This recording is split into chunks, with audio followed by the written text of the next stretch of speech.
히브리서 9장 11절에서부터 28절 말씀 읽겠습니다. 11절 말씀.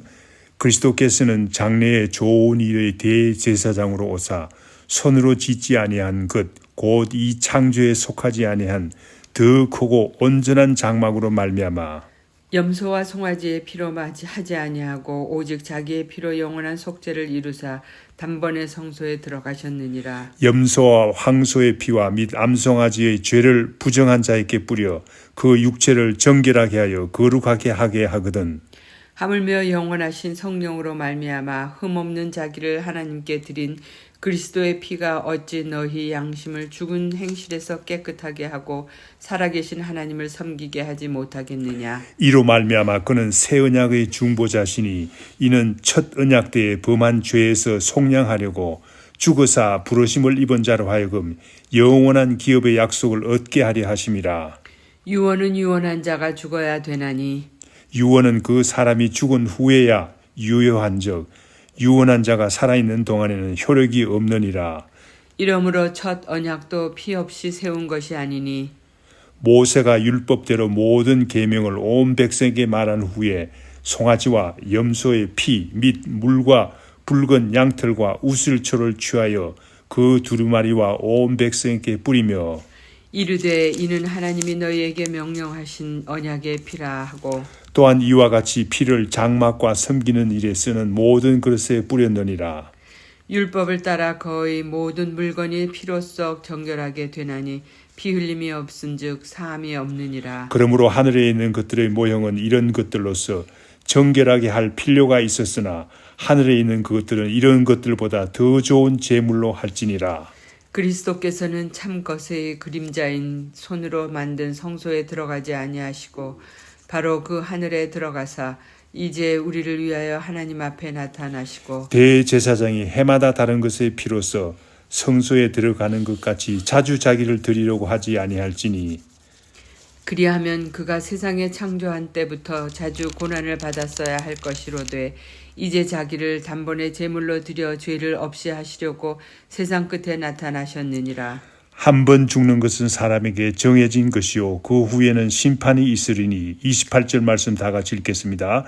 이와 같이 그리스도도 많은 사람의 죄를 담당하시려고 단번에 들이신 바 되셨고 구원에 이르게 하기 위하여 죄와 상관없이 자기를 바라는 자들에게 두 번째 나타내시리라. 아멘.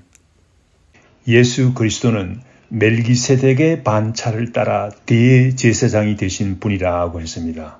또한 히브리서 8장에서는 구약시대 아론의 자손들이 감당하던 직분과는 전혀 다른 대제사장이라고 합니다. 지금도 하나님의 우편에 앉아 계신 분이라고 하십니다. 구약의 대제사장과는 다른 새 언약의 대제사장이 되신 분이라고 말씀하고 있습니다. 8장 13절 말씀 읽겠습니다. 새 언약이라 말씀하셨음에 첫 것은 낡아지게 하신 것이니 낡아지고 쇠하는 것은 없어져 가는 것이니라.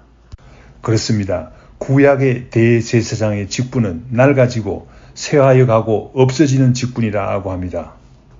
오늘날 구약의 대제사장의 직분은 낡아지고 쇠하여 없어졌습니다. 그러나 새 언약의 대제사장인 예수 그리스도의 직분만이 역사하고 있는 것입니다. 히브리서 9장에서는 구약 시대 때 대제사장과 새 언약의 대제사장인 예수 그리스도와의 차이점을 말씀하고 있습니다. 먼저 우리가 읽지는 않았지만은 9장 1절에서 10절에서는 구약의 대제사장들이 섬기던 세상에 속한 성소에 대해서 설명하고 있습니다. 구약의 대제사장들이 1년에 한 번씩 지성소에 들어가서 백성들의 죄를 위해서 짐승의 피를 드렸습니다. 그러나 이 방법으로는 제사를 온전하게 드리지 못했다고 합니다. 그러므로 구약의 제사와 대제사장은 임시적인 것이라고 합니다. 그래서 예수 그리스도께서 오셔서 개혁하시고 새 언약의 대제사장이 되셨다고 9장 10절 말씀에서 증거하고 있습니다. 새 언약과 새 언약의 대제사장에 대해서는 구약 성경에도 이미 예고되신 말씀입니다. 이사야 55장 3절 말씀에 나타나 있습니다. 55장 3절 말씀 읽겠습니다. 너희는 귀를 기울이고 내게로 나와 들으라. 그리하면 너희의 영혼이 살리라. 내가 너희를 위하여 영원한 언약을 맺으리니 곧 다윗에게 허락한 확실한 은혜이니라 라고 했습니다. 이 언약의 말씀이 예수 그리스도께서 이 땅에 오셔서 새 언약의 대제사장이 되심으로써 이루어진 것입니다. 오늘 우리가 읽은 본문 말씀 11절에서 14절에서는 새 언약의 대제사장인 예수 그리스도께서 드린 고귀한 새 언약의 피를 증거하고 있습니다. 11절 말씀에 먼저 그리스도께서는 장래의 좋은 일의 대제사장으로 오셨다고 합니다. 이 말씀은 예수 그리스도께서 하신 일이 앞으로 올 세상에 참으로 좋은 일을 한다는 말입니다. 더 구체적으로 말하자면 그리스도께서 이루실 구원 사역을 말합니다. 구약시대 때 대제사장들이 결코 이룰 수 없었던 모든 죄인들을 구원할 대제사장으로 오셨다는 말입니다. 11절 하반절에 나오는 이 창조에 속하지 않은 더 크고 온전한 장막은 어려워 보이지만 사실은 예수 그리스도의 몸을 의미합니다. 대제사장으로 오셔서 자신이 십자가에 죽으심으로 인간을 구원하러 오셨다는 말씀입니다. 12절 말씀에서는 예수 그리스도의 피와 구약에서 드리는 동물의 피를 분명하게 비교합니다. 예수 그리스도의 무한한 피의 가치를 자세히 증거하고 있습니다. 참 대제사장인 예수 그리스도께서는 십자가에 죽으셨습니다. 자신의 피를 드렸습니다. 이렇게 해서 영원한 속죄를 이루었다고 합니다. 구약의 대제사장들이 짐승의 피를 매년 드려야 했습니다. 이것과는 다릅니다. 예수 그리스도의 피는 한 번으로 영원한 속죄를 이루기 때문입니다. 영원한 속죄를 이룬다는 말은 예수 그리스도의 피를 믿는 자들은 영원한 구원을 얻는다는 말입니다. 구약의 대제사장들이 결코 이룰 수 없는 것들이 아닙니까? 12절 말씀에 나오는 속죄라는 말은 원래 푼다, 해방시킨다는 의미가 있습니다. 우리를 죄에서 해방시킨다는 말입니다. 노예 시장에서 노예를 속전을 주고 사서 해방시켜 준다는 말입니다. 노예의 신분에서 해방된 사람이 얼마나 감사하겠습니까? 얼마나 기쁘겠습니까? 예수님께서는 이와 같이 우리를 죄에서 해방시켜 주셨습니다. 피로 값주고 사서 우리를 죄에서 해방시켜 주었습니다. 죄로 인해서 죽을 수밖에 없는 우리를 죄에서 해방시켰습니다. 얼마나 감격적인 일입니까? 우리는 새 언약이 주는 이 감격을 결코 잠시라도 잊어서는 안 되겠습니다. 또한 단번에 성소에 들어가셨다고 합니다. 12절에는 참으로 귀한 말씀이 많네요. 한 번으로, 단번이라는 말은 한 번으로 영원이라는 의미가 있습니다. 아론과 그 자손들은 매년 속죄에 들어가서 제사를 드려야 했습니다. 그러나 예수 그리스도를 믿는 자들은 그렇게 할 필요가 없다는 말입니다. Once for all, 한 번만으로 족하다는 말입니다. 13절, 14절에서는 구약의 대제사장이 드린 짐승의 피도 육체를 정결하게 하는 능력이 있었습니다. 하물며 하나님의 아들이시오 죄가 없으신 예수 그리스도의 피가 우리를 죄에서 구원하지 못하겠는가라고 논리적으로 설명하고 있습니다. 베드로전서에도 죄가 없으신 예수 그리스도의 피가 얼마나 귀한 것을 나타내고 있습니다. 우리 죄의 대속함이 예수 그리스도의 피로 이루어졌다고 증거하고 있습니다. 베드로전서 1장 19절 말씀 읽겠습니다. 오직 흠없고 점없는 어린 양과 같은 그리스도의 보배로운 피로 된 것이니라 라고 했습니다. 우리 죄의 대속함이 고귀한 보배로운 그리스도의 피로 된 것이라는 말씀이 아닙니까? 이와 같이 예수 그리스도의 피는 너무나 귀하고 값집니다. 예수 그리스도의 피공로에 우리는 그저 감격할 수밖에 없습니다. 본문 말씀 15절에서 22절에서는 예수 그리스도께서 새 언약의 중보자가 되심을 나타내고 있습니다. 중보자가 되신다는 말은 드리는 제물과 제사장의 위치를 다 같이 수행하는 사람을 두고 말합니다. 구약의 대제사장도 중보자라고 할 수 있습니다. 짐승의 피를 드림으로 중보자의 역할을 하였지요. 그런데 새 언약의 중보자는 다른 중보자입니다. 예수 그리스도는 새 언약의 중보자는 다른 중보자입니다. 15절 말씀에 보면 이로 말미암아라고 했습니다. 이 말씀은 그 전에 나오는 말씀, 예수님께서 피를 흘리심으로 말미암아라는 말입니다. 예수님께서 자신이 피를 흘려서 중보자가 되신 것입니다. 그러니 새 언약의 중보자는 다르지요. 예수 그리스도께서 자신이 중보자가 되심을 히브리서 8장 6절에서는 다음과 같이 나타내고 있습니다.